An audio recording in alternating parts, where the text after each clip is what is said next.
This is the third entry concerning the objects I have had the displeasure of handling in Evidence Locker 13.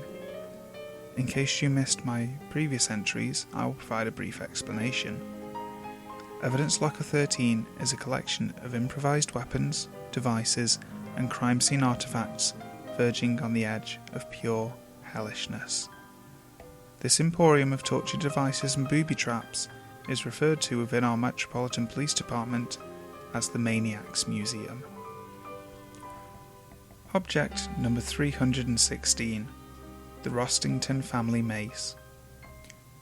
In 1988, Alfred Rostington, son of farm owner Gabriel Rostington, was murdered in cold blood by the teenage sons of the neighbouring Anderson family.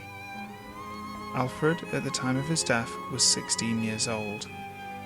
His murder resulted from a feud between himself and the two Anderson boys.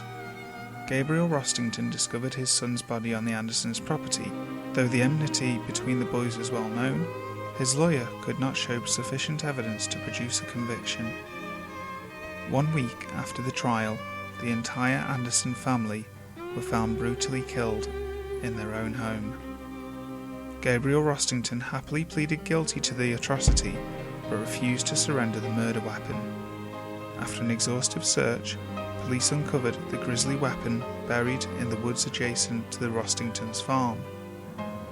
Alfred Rostington's femur bone and skull were riveted together. Leather strips were wrapped around the base of the femur to create a handle, while the inner cavities of the skull were filled in with cement. 9 carpenter's nails, measuring 7 inches in length, protruded outwards from the skull. The coroner's report confirmed that injuries present on the Anderson family's bodies were likely the result of this improvised mace. Object number 134, the Cold Stone. A unique name, I know. The Cold Stone is a curious object that is yet to be fully identified. Spoiler alert, it's cold to the touch.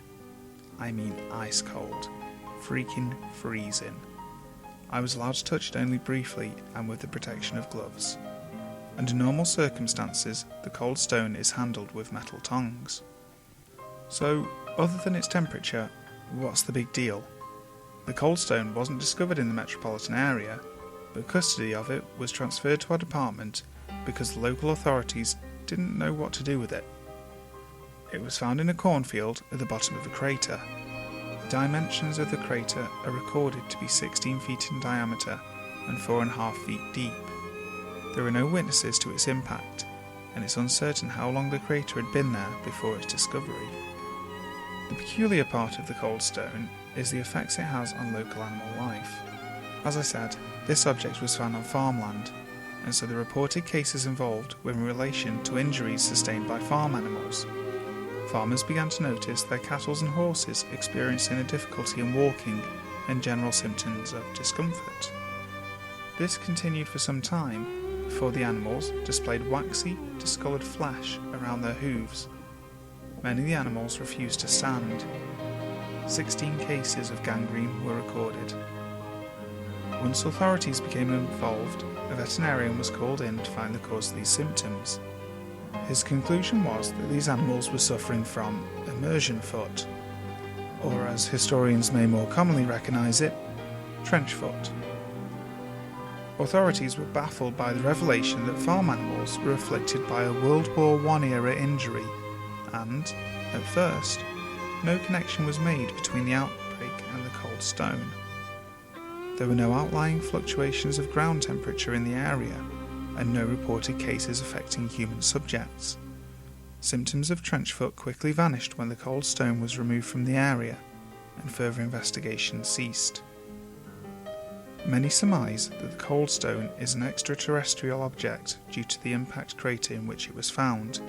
It is composed of a yet unknown material, and the source of its extremely low temperature cannot be identified. The reason the stone is kept in the museum is the fact that it is clearly man-made. It is less of a stone than the name would suggest, and instead resembles a smooth sphere about the size of a kiwi. Currently, this object is classed as a chemical weapon. Object number 160. The Devil's Piano. The Devil's Piano is a true instrument of torture. It was used in only one instance by the electrician who designed it. To understand the workings of the piano, one must be familiar in the manner in which standard pianos produce music. When a key on a standard piano is depressed, it releases a hammer inside the instrument which strikes against a highly taut wire. The resulting vibration produces a note, dependent on the thickness and tautness of said wire. Now the strings inside the Devil's Piano are connected to a power source and extend out the rear of the instrument. There are 88 wires in total. In the case of the Devil's Piano, these 88 wires are connected to electrodes, which are inserted into the victim's muscles with aluminium needles. These wires are not complete electrical circuits, however. To complete the circuit, the wires must make contact with their corresponding hammer, which has been rigged with a second conducting wire. When a key is pressed, the hammer strikes the cord to temporarily close the circuit and jolts the victim with an electrical pulse. Each key of the piano produces a different level of voltage. Keys at the lower end of the scale produce low voltage shocks. Higher notes produce greater voltage. The electrical output of the 88 wires is not substantial enough to outright kill a fully grown adult. As the Devil's Piano is played, the victim at the rear of the instrument is subjected to a series of shocks varying in their voltage with each note. In the single case that the piano was used, its creator subjected his wife to the torment of his vile creation. Reports indicate that the song chosen by the electrician was an instrumental rendition of Rezo Cerez's Gloomy Sunday.